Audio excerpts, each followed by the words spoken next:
अच्छा तारिक, मुझे आप एक बात बताएं कि जिनके रियल एस्टेट मार्केट में बैड एक्सपीरियंसेस रहे, जी जी। उसकी क्या वजह रही है? बेसिकली ये सबसे बड़ा जो इशू रहा है ना, मतलब अभी जो आया उनको, वो ये आया कि पहले लोग रियल इस्टेट में जो है ना फाइल्स में इन्वेस्ट करते थे। मतलब पोजेशनेबल या कोई ग्राउंड पे या कोई इस तरह जो प्लॉट होता था वो नहीं, यानी लोग उस पे फाइल्स में करते रहे। और जब मार्केट कुछ डाउन हुई या चीज़ें हुई, तो अब लोगों ने लाखों रुपए अपनी फाइल्स में लगाए हुए थे, चाहे वो CDA के प्रोजेक्ट से, चाहे RDA के, और अप्रूव्ड प्रोजेक्ट थे। कोई इसमें ये नहीं था कि मतलब अनअप्रूव्ड है या इस तरह। तो जब मार्केट से कुछ लोगों ने पैसा निकाला और पाकिस्तान में अनसर्टेनिटी आई है, तो इस वजह से उनकी फाइल्स डाउन आ गई। पर इसमें एक बहुत बड़ा फैक्टर है कि अगर उन्होंने कोई सॉलिड चीज़ ली होती, जैसे कि अपार्टमेंट, कोई शॉप, कोई 5 स्टार या 3 स्टार होटल में कोई सूट्स या इस तरह की कोई चीज़ें, या कोई भी विला या कॉटेज, तो इस वक्त उनको एक हैंडसम रेंट आ रहा होता तो वो इस चीज़ को एक्सेप्ट करते और उन्हें कुछ भी नहीं होना था। यानी उन्होंने सोचना था कि ठीक है, हमें रेंट तो आ रहा है। अब आप देखें, मैं छोटी सी एक सोसाइटी है उसका आपको बताता हूँ कि यानी फ़र्ज़ करें कि पार्क व्यू सिटी है। अब पार्क व्यू सिटी में जिन लोगों ने 10 मरला प्लॉट दिया हुआ है, ठीक है, वो 1 करोड़ रुपए के करीब उनकी क्या कहते हैं अमाउंट है।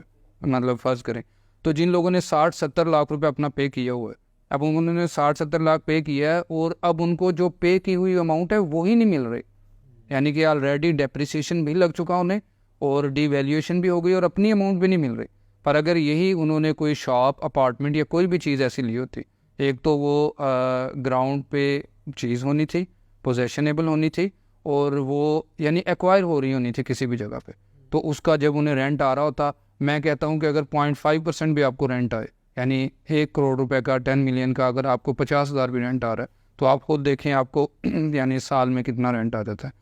और फिर जो आपकी शॉप बढ़ रही है, कुछ भी है, और वो मौके पे मौजूद भी है। तो बेसिकली मैं ये समझता हूँ कि इस वक्त जो टाइम है वो इस तरह की चीज़ों का है, और ये सारा आपको बताता है आपका अच्छा कंसल्टेंट। लिहाजा हमेशा आप जब भी रियल इस्टेट में कोई भी चीज़ ख़रीदना चाहें, तो आप हमेशा कंसल्टेंट अच्छा चूज़ करें।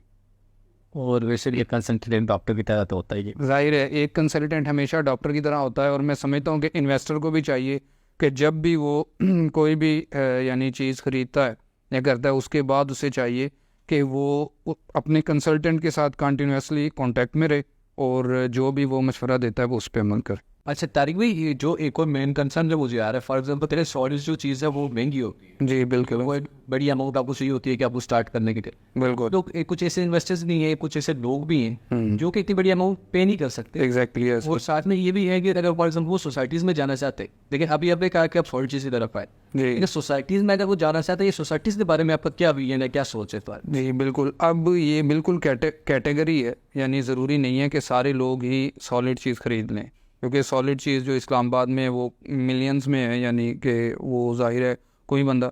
पर अगर कोई जॉब होल्डर है और वो चाहता है कि उसके बच्चों के लिए, उसके लिए कुछ एसेट्स इस्लामाबाद में बन जाएं, कैपिटल में पाकिस्तान के, तो फिर वो यानी क्या करेगा, वो फाइल्स ले, बिल्कुल ले। पर फिर वो ये ना करे, एक्चुअली जो लोग फाइल्स लेते हैं ना, वो जो आम लोग ट्रेडिंग कर रहे होते हैं ना, उनकी तरह सोचना शुरू कर देते हैं कि यार रंधावा भाई, मैंने फ़ाइल तो ली थी, 2 साल हो गए हैं, बढ़ने की बजाय ये हो गया, फलां हो गया। तो इसमें मैं चाहता हूँ कंसल्टेंट को भी और क्लाइंट को भी, दोनों को मतलब एक दूसरे के साथ बिल्कुल सच और क्लियर, क्रिस्टल क्लियर बात करनी चाहिए कि ये जो आप फाइल परचेज़ कर रहे हैं, इस पे 4 साल का प्लान है। 4 साल से पहले तो आप बिल्कुल हमें नहीं पूछेंगे। उसके बाद जो डेवलपमेंट होगी, रेट्स रिवाइज हों ना हों, बढ़े या नहीं बढ़े, वो कोई मतलब वो ये ना करे कि वो भी ट्रेडिंग पे आ जाए।